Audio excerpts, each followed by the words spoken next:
Hola, mi nombre es Andrés González Garrido y soy profesor investigador titular del Instituto de Neurociencias de la Universidad de Guadalajara y voy a tener el placer de, a través de una secuencia corta de videos, discutir algunos de los temas que más nos interesan desde el punto de vista de la cognición y de cómo procesamos la información en el cerebro y cuáles son las bases neurales de ese tipo de procesamiento. Hoy vamos a abordar de manera muy breve la primera parte de cómo conocemos la memoria y cuáles son las bases neurales de esa memoria.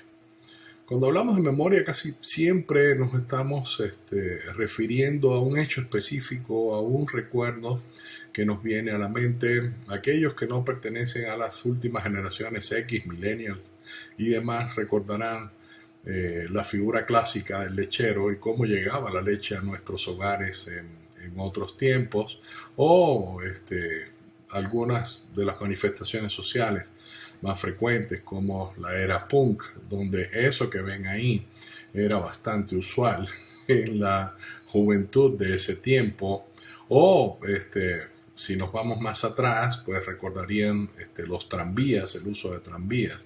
Tal vez de esta imagen solamente sea explicable para muchos el cartel de la cerveza muy conocida aún en la actualidad. Pero cuando hablamos de memorias, también recordamos instrumentos, artefactos, elementos que usamos en nuestra vida cotidiana que por supuesto muchos de ustedes probablemente no tienen idea de qué significa aquello, pero nuestras abuelitas tuvieron la delicadeza y el placer, según ellas, de usar estos instrumentos tan avanzados para su época como aquellas máquinas de coser o no hace muchos años, todavía antes del advenimiento muy usual de las computadoras, pues había que usar este tipo de artefactos para poder establecer documentos y poder comunicarnos con otros, o qué me dicen de las grabadoras como aquellas de cinta muy famosas en su época.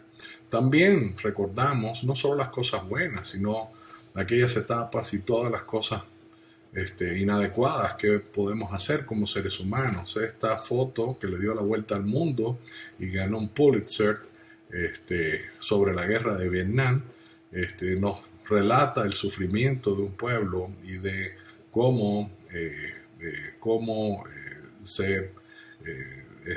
eso correspondió a una etapa negra en la historia de varios países, o esta, por ejemplo, de Pol Pot y todos los muertos que dejaron, pues también nos hablan de eventos sociales donde la humanidad perdió un poco en ese tiempo, en esa era llevada por impulsos cuasi demoníacos para algunos.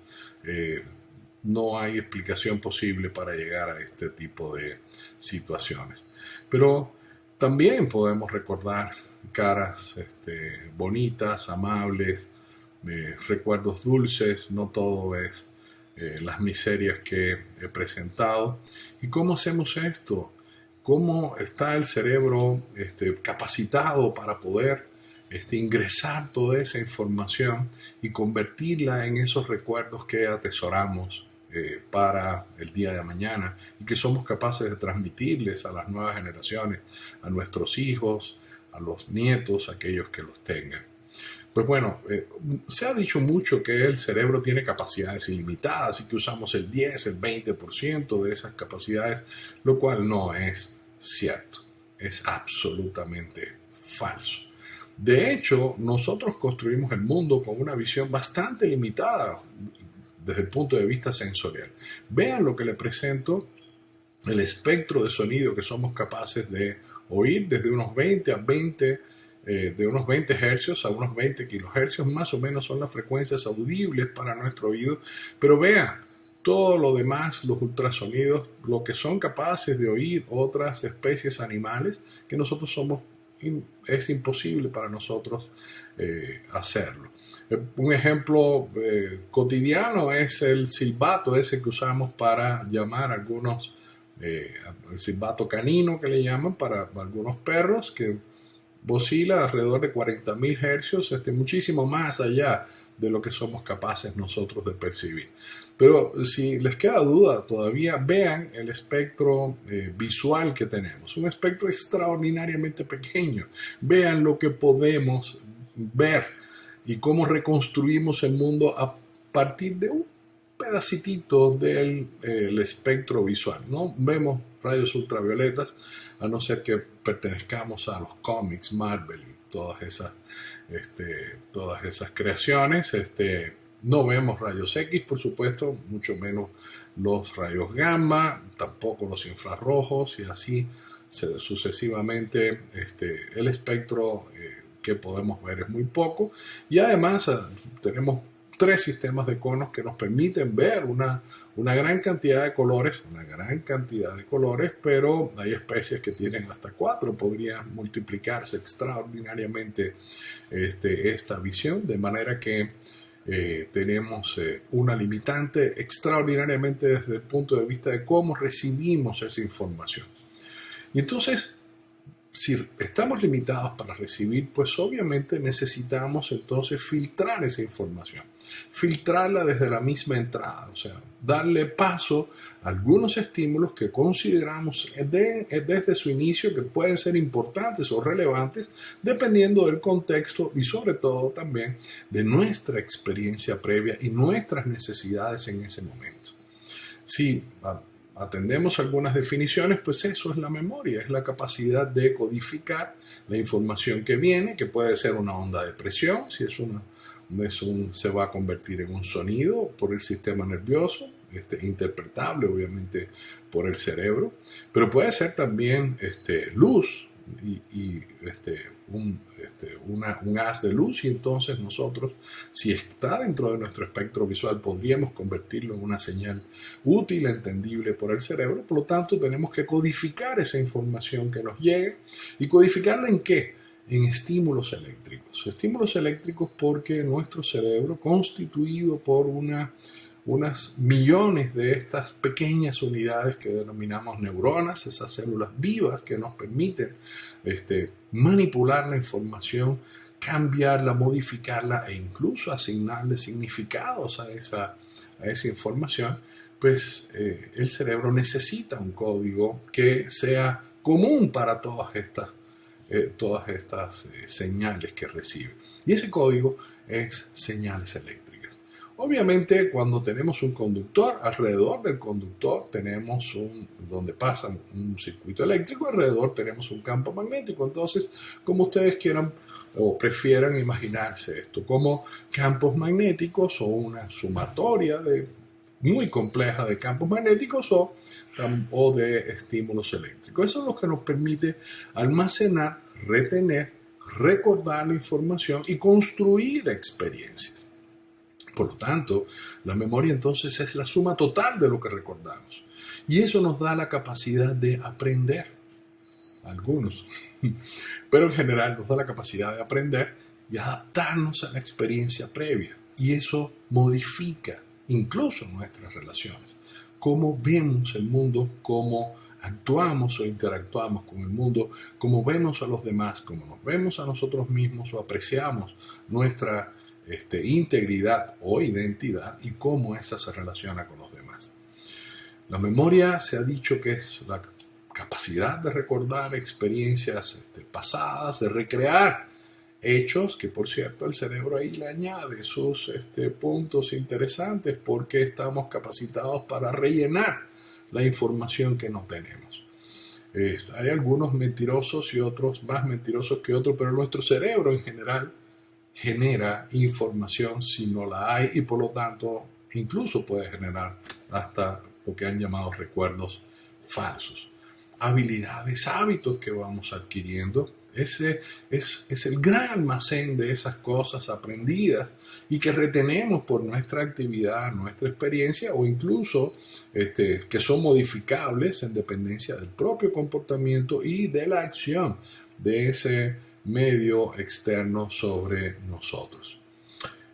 Aquí de esas, si saltamos a esas unidades de creencia, esas millones de unidades de las cuales está constituido el cerebro, pues el problema no es solo cada unidad per se, no es una célula, sino la relación entre esas células, las que nos permite construir la huella, la huella la huella más estable que va a generar esa memoria, ese constructo que después podremos utilizar en nuestra vida cotidiana.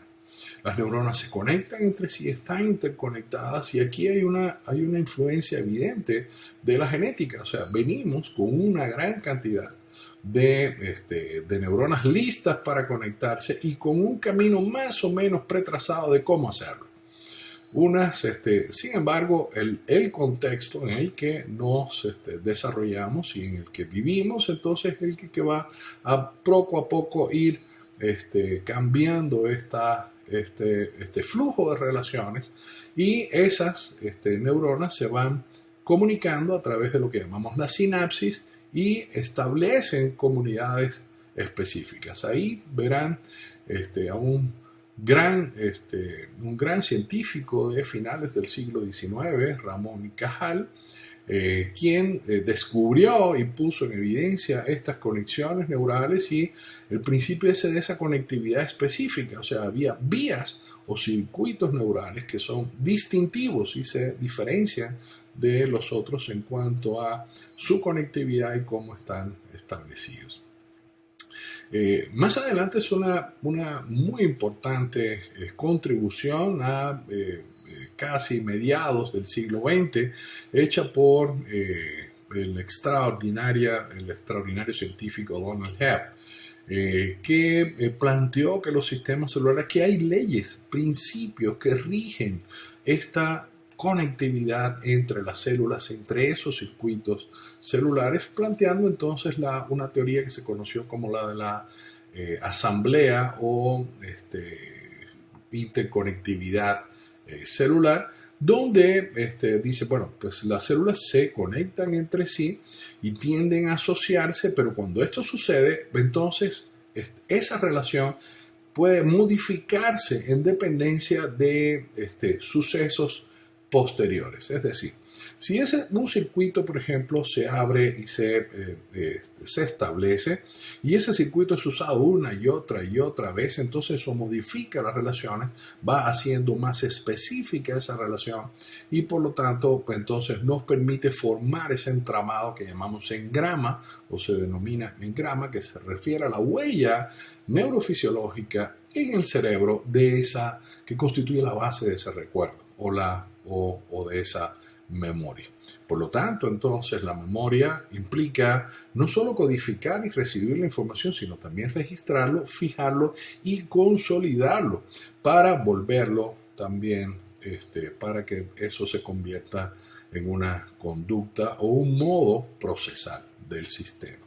Los engramas, por supuesto, son resultado entonces de esa interacción continua con el ambiente, son resultado del aprendizaje, ¿no? Del aprendizaje que vamos teniendo en la medida en que nos vamos enfrentando a la realidad cotidiana. Y por supuesto se forman a través de cambios bioquímicos estructurales en los circuitos que participan y eso va modificando la eficiencia con la que esas células se están conectando entre sí, la eficiencia sináptica. Por lo tanto, además, entonces, no podemos decir que hay un locus de memoria específico para esto o para aquello. No, en general, podríamos decir que la memoria es heterosensorial, o sea, está representada de manera múltiple en los diferentes órganos sensoriales, ¿no? Distintos en el oído. Si ven ustedes un recuerdo, imaginen un recuerdo de que van caminando por un campo, pueden recordar hasta cómo olía, cuál era el color de ese campo, qué estaban haciendo ustedes desde el punto de vista motriz, cuáles eran los sonidos que estaban en ese ambiente. O sea, es heterosensorial la memoria y está multidistribuida en el cerebro de tal manera que no hay un locus específico donde digamos aquí es donde se guardan los objetos o aquí es donde se guardan determinada cosa. Sin embargo, hay es una cierta especificidad en el cerebro, en cómo se activa para generar ese recuerdo o facilitar eso que llamamos la rememoración o el recuerdo per se o la activación del recuerdo. Y hay una dinámica en el procesamiento de la información. Hay una dinámica entre lo que nos va llegando a nosotros, que obviamente corre entonces por diferentes órganos sensoriales al mismo tiempo, por eso hablamos de un procesamiento paralelo, pero además nos va llegando, por ejemplo, llega al ojo la luz y eso pasa hasta llegar a la retina produce cambios celulares, a nivel de las células ganglionares ahí se forman los impulsos eléctricos que van a través de los axones a llegar al cerebro y entonces va a recorrer diferentes áreas y podemos armar como un circuito. Por lo tanto, entonces podemos decir que si fuera en términos de circuitos eléctricos, podría haber un procesamiento que es en serie, porque de una estación a la otra, de la periferia hacia las regiones de más alto desarrollo en el cerebro, o al revés, desde las zonas de más alto desarrollo hacia la periferia. Y así podemos entonces no solo recibir información, sino también controlar el flujo de información que estamos recibiendo para poder procesarlo mejor. Ese contraste entre esas líneas de procesamiento es lo que llamamos top-down cuando se refiere a la influencia de áreas más avanzadas del cerebro, áreas, como diría Luria, terciarias, áreas asociativas, áreas más complejas en su relación y funciones con relación a las áreas de recepción, los órganos sensoriales más puros en la periferia, y bottom-up se refiere a el ingreso, esa vía de ingreso hasta las zonas de más alto desarrollo. Si ponemos en general cómo entendemos la memoria, pues hay muchísimas denominaciones de memoria. No hablamos de una sola memoria, sino para entenderla hemos generado un montón de etiquetas que nos sirven para definir un poco mejor a qué nos referimos cada vez que hablamos de un tipo de memoria. Entonces, por ejemplo, ahí podemos distinguir una memoria sensorial que puede ser, digamos, si es visual le llamamos icónica, si es auditiva le llamamos ecoica, si es somatosensorial, somestésica le llamamos áptica, y así sucesivamente, pero esa memoria sensorial dura muy poquito, dura apenas unos milisegundos, mucho menos de un segundo, es muy volátil y esa se conecta o tiene una conexión funcional o puede durar más tiempo. Hay otro tipo de memoria entonces, llamamos a corto plazo, dura menos de un minuto. Esa, por ejemplo, cuando nos dan un teléfono, cualquier teléfono, 33, 54, 62, 37, 20, y entonces lo sostenemos ahí, usamos y esa desaparece. Muy parecida a lo que sucede con la memoria RAM de la computadora, donde si en ese momento no salvamos, pues entonces, o no salva de manera automática la información, pues entonces si se desconecta o hay un corte en el fluido eléctrico, pues vamos a perder la información. La memoria a corto plazo tiene una modalidad adicional muy interesante que vamos a ver en un video posterior, porque es muy importante para su enlace y cómo entender cómo grabamos de manera definitiva algunos de estos recuerdos. Llamamos memoria de trabajo. Memoria de trabajo, o en la acepción en inglés working memory, se refiere a un constructo particular que ya lo veremos con mucho más detalle, que nos permite sostener y operar información al mismo tiempo. Lo que Jost y Carpenter, dos autores muy, muy famosos en esta área, señalaban como el pizarrón de la mente, aquello donde podemos sostener cierta información y llevarla. Imagínense ustedes 17 por 5. 17 es operación, que es sencilla, no la podemos hacer como decimos 2 por 2, 4. De 17 por 5 tenemos que poner en algún lugar y hacer la multiplicación. 5 por 7, 35, pongo un 5, llevo 3, ese 3 está colgado ahí en el pizarrón de la mente. Entonces después 5 por 1, 5, ese 3 son 8 y tenía un 5 aquí, ¿no? También colgado en ese pizarrón, 85. Y hicimos la operación mental. A eso se refiere cuando hablamos de memoria de trabajo. Y por supuesto que hay una memoria a largo plazo, esa es la que todos identificamos, que se refiere a esa dura toda la vida, como el trabajo que pasamos para declararnos a nuestra primera novia, o más bien cualquiera de estas cosas, cuando íbamos a recibir un diploma y subiendo esa escalera para recibirlo muy formales, nos caímos y todo el mundo se rió, en fin. Esa memoria a largo plazo que tenemos ahí consolidada y que podemos recuperar en algún momento, pero que se divide en dos. Aquella que podemos hablar de eso, como este caso que les comenté, que es una memoria explícita, que declarativa también le llaman, que puede referir hechos, eventos, de manera verbal, semántica, o episodios per se, recordar episodios sin tener que hacer todo el recuento verbal de ellos, o esa implícita que no podemos decir. Por ejemplo, cuando aprendemos a montar bicicleta, nos subimos a la bici y empezamos, y cuántas veces nos caímos, cuántas veces tuvimos, ¿no? Parecía aquello como si fuéramos a caernos. Y finalmente, un día, de repente, sin saber, ya no nos caímos. Y seguimos. Y todo el mundo aplaudió y ni nosotros ni nos dimos cuenta. Seguimos. Y a partir de ese momento ya no nos caímos más. Salvo aquellos que hacen bicicross y todo aquello. Pero y aprendimos. Esa no podemos decir en qué momento o qué hicimos para aprenderlo. Pero a eso se refiere con la memoria procedural.